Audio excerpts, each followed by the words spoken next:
तुम्हारे माँ बाप के कर्मों की सजा पूरे परिवार को भुगतनी पड़ी। ये शमशान है क्या? क्या इसका निर्माण पुराने ढंग है?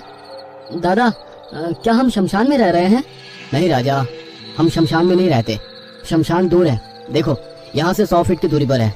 हम धीरे धीरे आगे बढ़ रहे थे कि तभी हमें एहसास हुआ कि कोई बातें कर रहा था। हमने वहाँ देखा पर कोई दिखाई नहीं दिया। तभी राजा ने मुझसे कहा, दादा क्या हम थोड़ा और आगे जाकर देखें? उसी समय झाड़ियों में हलचल दिखाई दी। राजा और मैं दोनों उस हलचल की ओर बढ़ने लगे। बड़े ध्यान से सुनने के बाद आवाज सुनाई देने लगी। 2 लोग बातें कर रहे थे। मिजू के घर गया था, बाहर से देखा बहू घर अच्छे से संभालती है। मैंने आपसे कहा था ना। वासंती सही मायने में एक अच्छी लड़की है जो हमारे बाद घर की देखभाल करती है।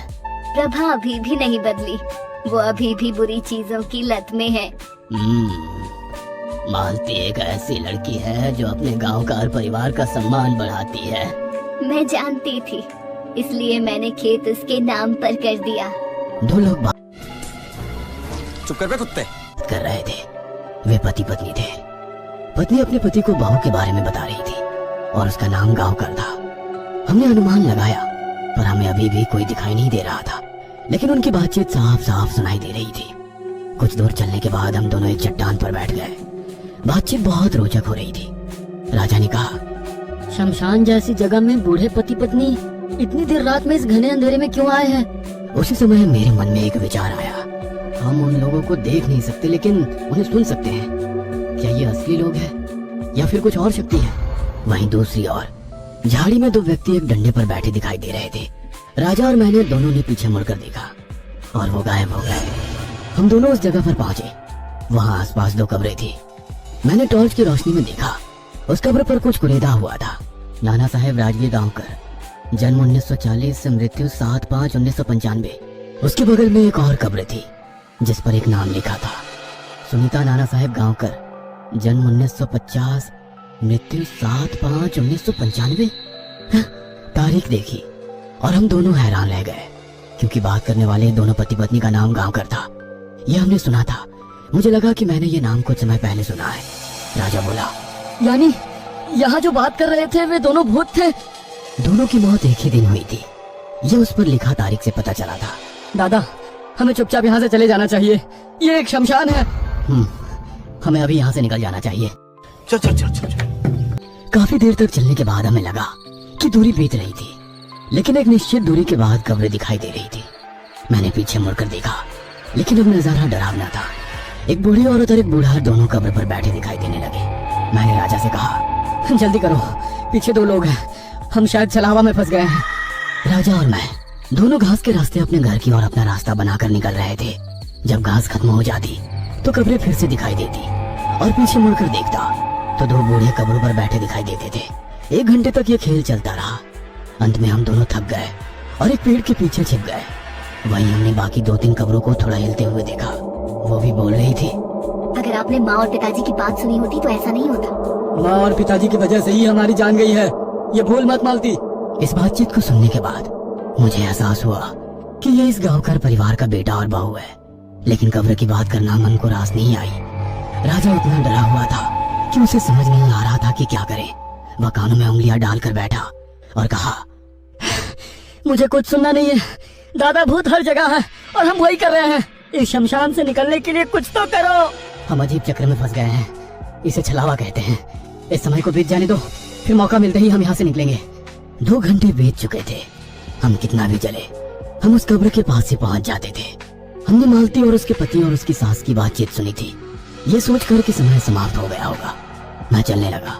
कुछ दूर चलने के बाद मैंने घर देखा। हम अपने घर पहुंचे। घर के लोग इंतजार कर रहे थे। हम दोनों को देखकर उन्होंने कहा, अरे तुम कब से चले आ रहे हो? ट्रक आकर चला भी गया। राजा ने बाबा को गले लगाया और कहा, बाबा, हम दोनों बाल बाल बच गए।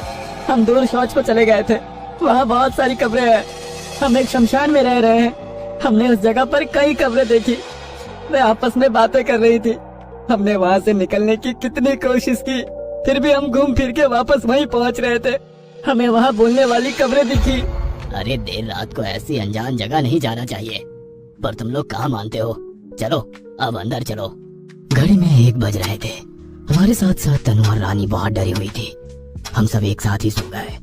कुछ देर बाद दरवाजे के बाहर से कुछ फुसफुसाहट की आवाजें आने लगी। अब हम सब और भी डर गए। हमने गौर से सुना, बाहर 4 लोगों के बीच बहस हो रही थी। मैंने राजा से कहा कि कुछ देर पहले जो आवाज हमने सुनी थी, ठीक वैसे ही आवाज अब आ रही है। हाँ दादा, तुम सही कह रहे हो, ये मालती और उसके पति की आवाज लग रही है। अब घर में एक एक व्यक्ति की नींद खुलने लगी। ये बाहर से कैसी आवाज आ रही है? कौन बातें कर रहा है? कोई औरत रो रही है, उसे कोई मार रहा है। मेरी छोटी बहन तनु उसी मौके पर खड़ी हो गई। उसने कहा, मुझे बहुत डर लग रहा है, कुछ करो। अब घर के सारे लोग जाग गए और दरवाजे के बाहर कौन है ये देखने आगे बढ़े।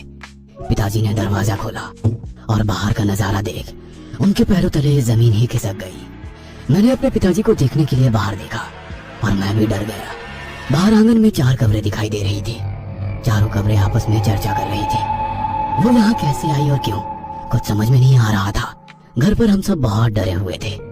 औरत के रोने की आवाज लगातार बढ़ती जा रही थी। हमने बिना बाहर निकले अंदर से दरवाजा बंद कर लिया और घर में बैठ गए। 5-10 मिनट बाद चारों तरफ सन्नाटा छा गया। उनकी आवाजें बंद हो गई। हमने सोचा कि शायद ये समय समाप्त हो गया था और बाहरी वातावरण ठीक हो गया। मेरे पिताजी ने कहा, बेटा, एक समय होता है जिसमें ऐसे अजीब अजीब चीजें हम देखते हैं, सुनते हैं, महसूस करते हैं। फिर राजा ने कहा, पिताजी, हम शमशान में रह रहे हैं। मुझे लगता है कि ये पूरी जमीन उस गांवकर परिवार की है।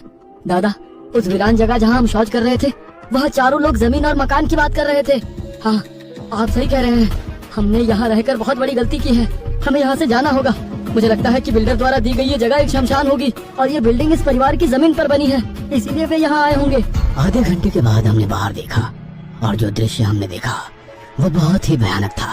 नाना साहिब गांवकर नाम के एक बूढ़े ने कहा, तुम बाहर आओ। वही उनकी पत्नी ने भी कहा कि सब बाहर आओ, हमें हमारे घर जाने में कितनी देर हो रही है। लेकिन अब मुझे इसका सही मतलब समझ नहीं आ रहा था। मेरी माँ, पिता, बहन और भाई राजा, वे चारों एक के बाद एक उस घर से बाहर निकले। हम सामने 4 कब्रें देख सकते थे जिन पर वे भयानक आत्माएं बैठी थी और हमें बाहर आने के लिए कह रही थी। मुझे समझ नहीं आया कि ऐसा क्या हो रहा है। उस समय उस बूढ़े का हाथ मेरे पिता की ओर आया। वह कब्र पर बैठा था और मेरे पिता की गर्दन को पकड़ रहा था और इससे पहले कि मैं कुछ जानता, उसने उन्हें खींच लिया और कब्र के पत्थर पर उनका सिर पटक कर उन्हें मार दिया। उसी तरह मेरी माँ को भी उस बुढ़िया ने घसीट कर कब्र के पत्थर पर सिर पटक कर मार दिया। मेरे भाई राजा और मेरी बहन तनु दोनों को भी वे मालती और उसके पति ने इसी तरह मार डाला। हम दोनों पति पत्नी बाहर नहीं गए। मैं वहीं खड़ा था। मेरे घर वालों के शरीर में प्रवेश करके वे आत्माएं घर से दूर चलने लगी। शायद वो अपने घर की ओर जा रहे थे। उनके बाद वो कब्रें भी आंगन से गायब हो गई। मेरे परिवार के चारों सदस्य उस भयानक हादसे में मारे गए थे और मैं कुछ नहीं कर सका। मैं और रानी दोनों रोने लगे। हम सिर्फ इसलिए बच गए क्योंकि हम बाहर नहीं गए थे। उन्होंने हमारे परिवार को इस तरह से क्यों मारा? हमने उनका क्या बिगाड़ा था? हम दोनों पति पत्नी रोते बिलखते घर में बैठे थे। दिन निकलने के बाद हमने बाहर जाकर देखा तो ना तो कब्रें थी और ना हमारे घर के लोग। मुझे समझ नहीं आ रहा था कि अब हम क्या करें। मैं अपने घर के लोगों को रात में अपनी आंखों के सामने मरा हुआ देखा था। अगर वो घटना सच थी तो उनके शव कहाँ थे? गांवकर परिवार ने उनकी लाशों पर कब्जा किया था तो वे कहाँ गए? हम दोनों पति पत्नी सदमे में बैठे थे। इस जगह को छोड़ने का फैसला करते हुए हम अपने गांव की ओर चल पड़े। जाते समय मन में विचार आया, क्या हमें अपने माता पिता की तलाश नहीं करनी चाहिए? हम दोनों पति पत्नी अपने माता पिता के पास आए थे क्योंकि शहर में कोई काम नहीं था। माँ बाप छोटे भाई बहनों के साथ एक साथ रहने आए थे। अब उनके बिना कैसे जिए हम? उसी समय वहाँ पर बिल्डर की गाड़ी आ गई। मैंने बिल्डर को रात में घटी सारी घटना के बारे में बताया। उसने मेरी तरफ देखा और कहा, अरे ऐसा कुछ नहीं होता, सब तुम्हारा भ्रम है, तुम थाने में शिकायत दर्ज कर लो। मैं रो रो कर उसे सारी कहानी बताने लगा पर उसे मेरी किसी भी बात पर विश्वास नहीं था। उसी समय कंस्ट्रक्शन करने वाला मिस्त्री आया। उसका नाम परसू था। उसने कहा, हर पूर्णिमा की रात में यहाँ कुछ ना कुछ होता है। विशाल, मैं आपको एक बूढ़ी औरत के पास ले चलता हूँ, वो आपको इसके बारे में सब बताएगी। मेरी पत्नी और मिस्त्री के साथ बुढ़िया के पास जाने के लिए निकल पड़ा। बड़े से नीम के पेड़ के नीचे एक कुटिया थी। उस कुटिया के बाहर एक बूढ़ी औरत नजर आई। परसों और मैं दोनों जाकर बुढ़िया को प्रणाम किए।